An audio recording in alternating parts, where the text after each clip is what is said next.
guys, what's up? Welcome back to the video. In this, we're reacting to GQ's newest video where Robert Pattinson breaks down his most iconic roles. I was going to react to 5 minutes of this that was specifically catered towards the Batman in my last Batman video, but I decided why not just sit down and react to the full 23-minute video. Before we get into it, if you guys are new in here, make sure to hit the subscribe button, turn notifications on so you don't miss any time I open a video or go live. Both ways, give more time. Let's get into it. Hey, I'm Robert Pattinson, and I'm going to talk about some of my iconic performances. That's so stupid.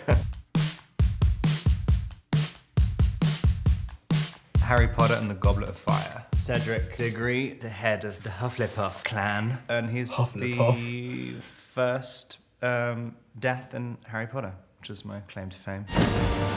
It was definitely my concept to jump out of the tree, like at the beginning for my intro, which I then kind of repeated later on in Twilight. For some reason, I always have the suggestion to be like, why doesn't he just appear just like jumping out of a tree? I'd sort of fallen into it. I mean, it was so terrifying. I remember the first scene I ever shot on that was in the magical maze at the end, and I'd never done anything with special effects and stunts, and it was a big deal at the time. It felt like very, very intimidating. I think I'd read a book on method acting. The only thing I really got out of that was just beating yourself up before every single scene. That was basically my only concept of how to prepare for a scene. I was psyching myself up as if I was getting into a fight or something before these scenes, and just screaming into a pillow and like punching myself and like kind of ripping my clothing and stuff. But I had all these prosthetic wounds on, and all of the prosthetics would melt off my face, and I'd have to have all my makeup done again. But I had no concept of how to kind of get into a psyched up physical state. I remember holding a wand and thinking that it felt so dorky to hold it like a magic wand, so I'm holding it like a gun with 2 hands, thinking I'm in like a Die Hard movie. I think I even have one eye closed when I'm like looking down, like it's got a viewfinder on it. I spent a lot of time living off the Harry Potter money. I moved to an apartment in Soho in London. I really thought I was going to do music at that point. I don't know where I had the kind of belief in that, because there was absolutely no one saying that there's a kind of music career on the table. But I was doing a lot of gigs all the time. I was just constantly doing open mics all the time. And then I ran out of money, basically. It was definitely going the wrong direction in terms of a career up until Twilight. Twilight. I'd started to develop this absolute terror of auditions, which I'm sure a lot of actors have. And I'd kind of could be so enthusiastic about something, and then the day of the audition, just my confidence would just entirely collapse. The same thing happened the morning of the Twilight audition. I used to live on my agent's couch at the time in her apartment. And she sent me the email exchange, which was like, I'm freaking out, I don't want to go to the audition anymore. And then underneath it saying, well, find a Valium in my bathroom. I'd never taken a Valium before. I just remember just feeling so glorious in the back of the taxi with the window open and just being like, wow, this is what I've been missing. And so I think I had this sort of quite spacey, detached kind of thing in the audition, which must have kind of worked for the character. That's Edward Cullen.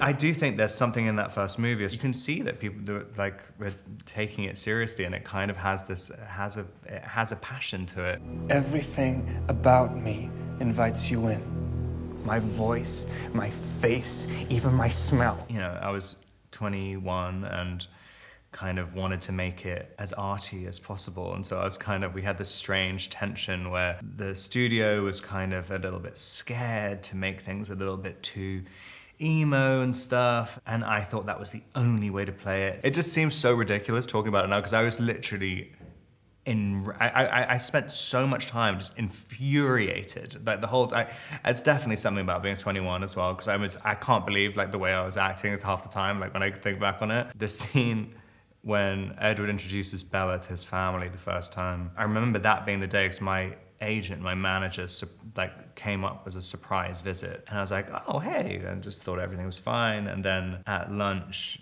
they were like, okay, so whatever you're doing right now, you need, after lunch, just do the opposite, or you'll be fired by the end of the day. And I was like, okay. And so that was the only thing that got me to sort of smile a little bit. If I tried to play it lighthearted, the way I would do it would end up looking so wrong, and that I'd probably end up looking even more like a psychopath.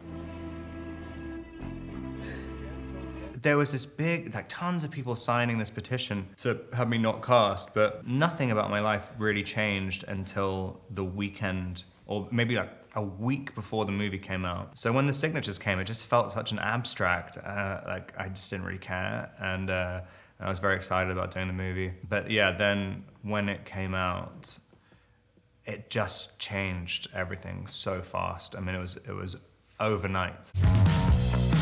The Batman. The Batman. No hesitation, yes. Even my agents and stuff Woo! just thought like, oh, this is interesting. I mean, I thought you only wanted to play like just total freaks all the time. Like, he is a freak, this is another freak.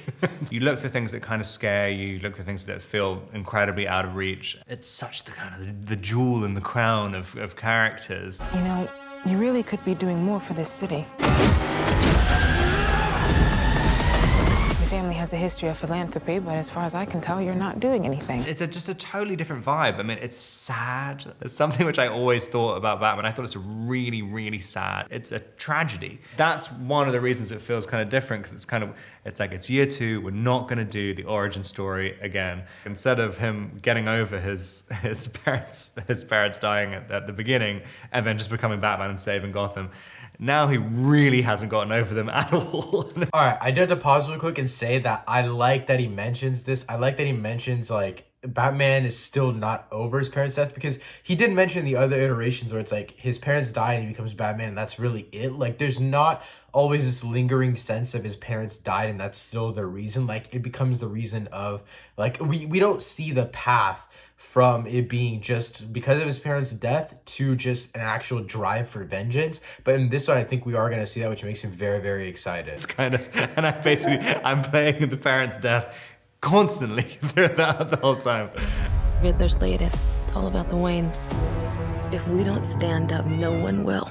I always like approaching the kind of major character like that, and if you look at it very literally or like from an emotional context, it does end up becoming kind of something kind of strange, and it's always kind of shocks you what comes out of it. I mean, I didn't really realize how sad it would make me feel. There's something about his relationship with Selena Kyle as well, and it's very present in the graphic novels. I mean, I think a lot of those writers really touched on that. There's ways to reinterpret that character. I mean, an infinite number of ways. This is the maybe 9th or 10th Batman movie, and it does feel incredibly different. It's funny, I was talking to the other actors who are in the movie, and everyone else said like, no, and even Matt was saying like, don't watch the other ones, don't watch any of the other movies, don't be thinking about that kind of stuff too much. But I was like, I've already seen all the other movies, and they're incredibly familiar to me, and I like all the other movies. It's not like you're trying to rescue like a dead character. I mean, they're all like really, really good portrayals. And I kind of really watched a lot of them on the run-up up to it to just see where's a gap. Pausing again just to say that I like that he's mentioning the gaps between other versions, because it's like this version of not just Batman but Gotham as a whole, and just this whole movie is going to be the gaps of what we haven't gotten in Batman before. And I think that's like every new iteration of Batman, they always try to do something completely different while still filling in gaps of stuff that we haven't had before. But I think like one thing, I mean, obviously we hadn't had this since in Nolan, because even Snyder's Batman, like I'm not the biggest fan of Snyder's Batman, but what we have gotten from Snyder's Batman, it wasn't anything like super, it didn't feel fresh. Like obviously it was a completely different take on the character than we had seen before, but it didn't feel like it was a character that we'd seen before, just like filled in and fleshed out better, which is kind of what I like to see. Even through different iterations of this singular character, it feels like one big character arc in a sense, where it's like as each iteration goes on, the character just gets better and better, more detailed, and it feels, I guess, it just feels like it has a more of a heart-to-heart to the fans. And something that hasn't really been explored yet. I think it's also really fun as well doing that, because it's like every single person who's played Batman is a pretty heavyweight actor, and they all had great interpretations of it, and very, very different. So it was fun watching them all. I definitely don't have a favorite. No. I mean, I think Christian Bale did like just such a, I mean, it's so kind of iconic, like his, the voice that he was doing in it. But it's almost impossible to not do that. Where were the other drugs going? I don't know.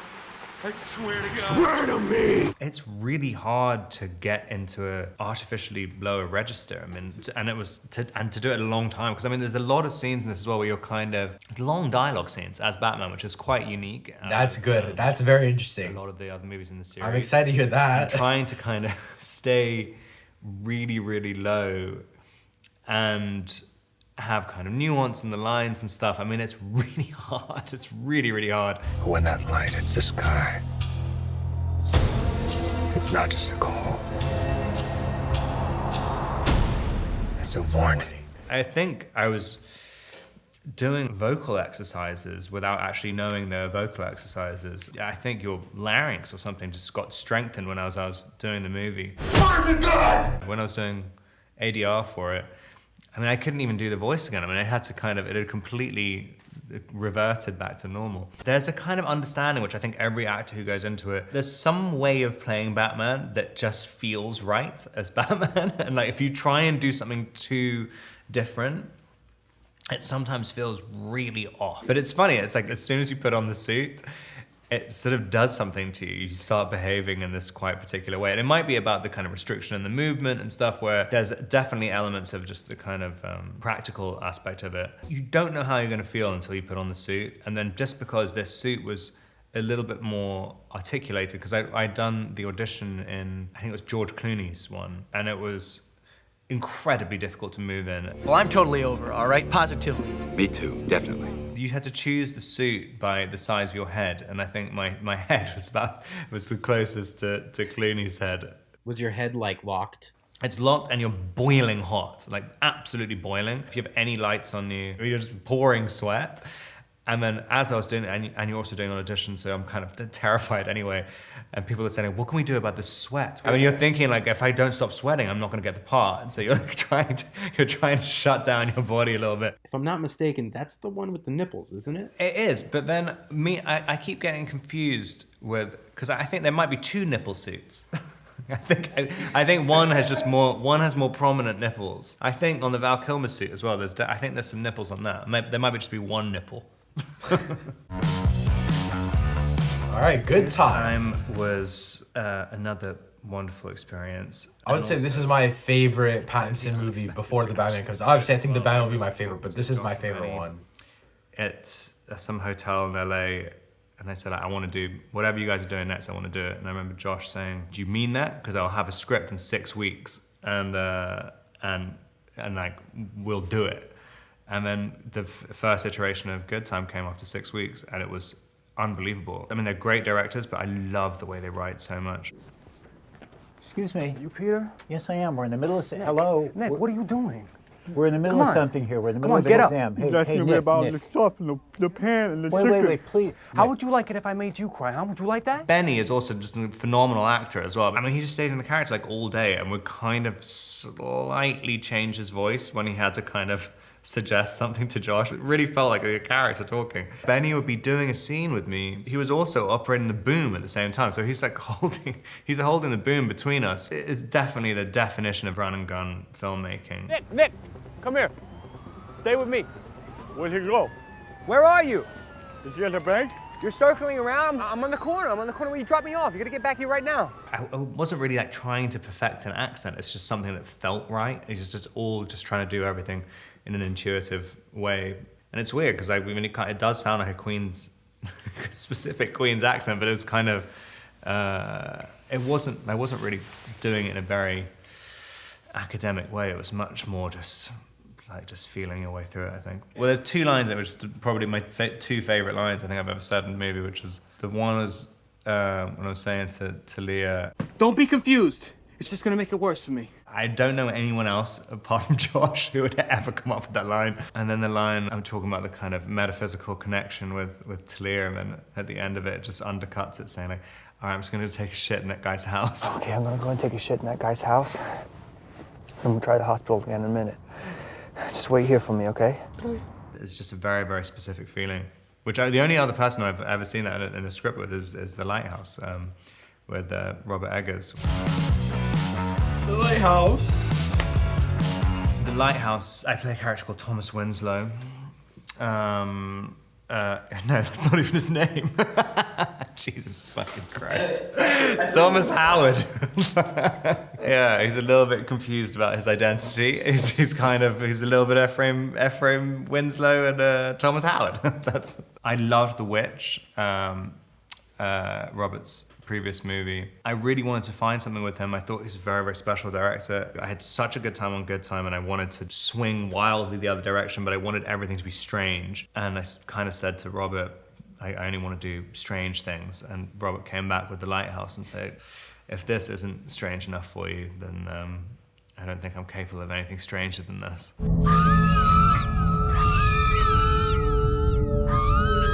Really trying to convince everyone that The Lighthouse was a comedy, and trying to convince, I think it was the HFPA, like, and really try to convince like relatively elderly people, no, it is a comedy. It's 100% a comedy. It should qualify for the musical or comedy section. And everyone had watched this incredibly dark movie and thinking like, I don't know how much of a comedy it is.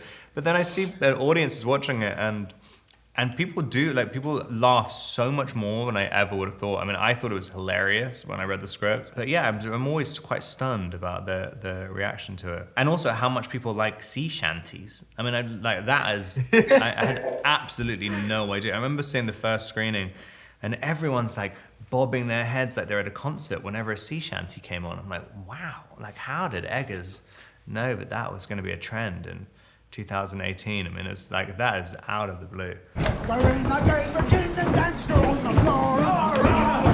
And it's funny because everyone's like, oh, what accent are you doing, blah, blah, blah. I always get these strange, unfounded criticisms about my accents. But there's this area in Maine, which I guess of how the immigration worked there, it was a kind of like Devon or Dorset accents in England, and then mixed with a bit of like certain types of American accents. And then there was like a kind of weird elements of like Liverpudlian and all the different sailors that have come there.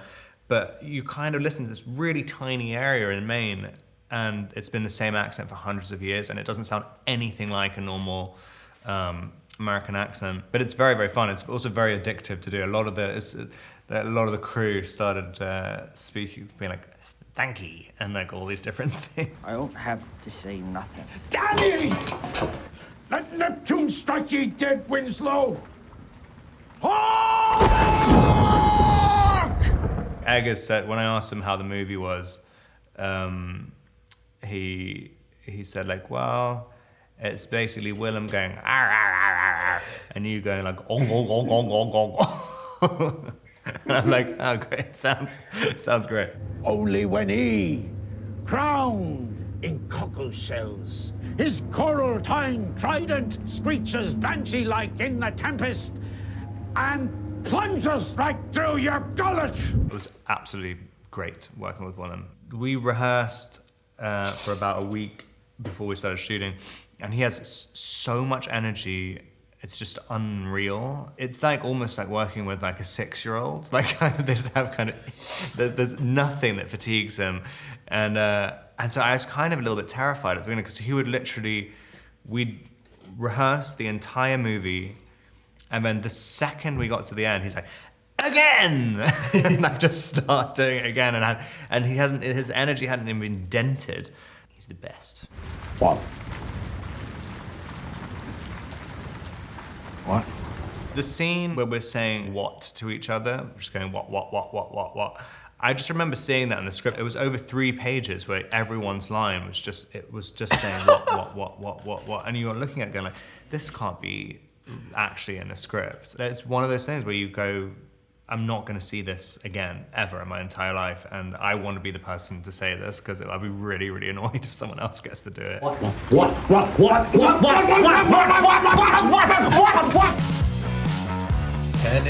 Tenet. Very underrated in my opinion. Very underrated.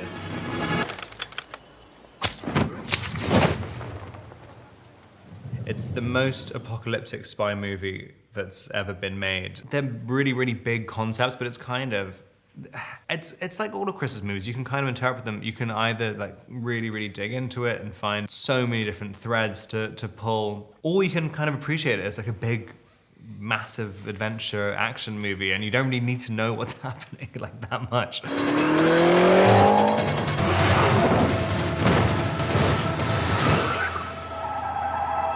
It's so complicated to make the story work. You just thought it's so insane this is even happening. I mean, we're in Estonia. They'd made a car where they'd switched the engine rather. There was a driver driving it with the back wheels at the front for him, and me and John David are pretending to drive it backwards, but with about 700 cars all driving in reverse around us.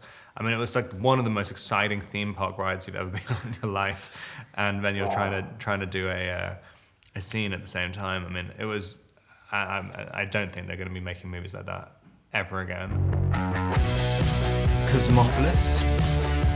Cosmopolis is about a 28-year-old asset manager called Eric Packer. He gets a kind of obscure death threat and he starts to kind of intentionally unravel his own life. I remember doing it and thinking, the audience I want for this is for someone in 10 years' time to be watching TV at 3 o'clock in the morning and this comes on and then you have no idea if you're asleep or not. This is loss of faith that will force the yuan to drop. Dollar will settle up. The yuan will drop. Where's Chin? Working on visual patterns. We were shooting inside a limo that was the same size as a normal limo. It was kind of, the camera's on a techno crane. I've never done a movie like it where you're doing an entire movie inside like a kind of vocal recording booth almost. Like it was very, very strange. And it just got to the point by the end of the shoot, I never even left the limo. I just stayed in it all day. I love that movie. I've seen it so many times and I think it's really, I think it's one of my favorite things I've ever done. Highlight. Realize nothing is ever gonna grow inside us. Break the laws of nature. You'll pay for it. Claire Denis, who directed that, is just one of my favorite people in the entire world. If anyone can experience what it's like to do a Claire Denis movie, I would definitely say you have to do it. I mean, it's completely different to anything else. You just suddenly realize you can approach filmmaking and acting in totally different ways every single movie. And directors like that really allow you the freedom to do it.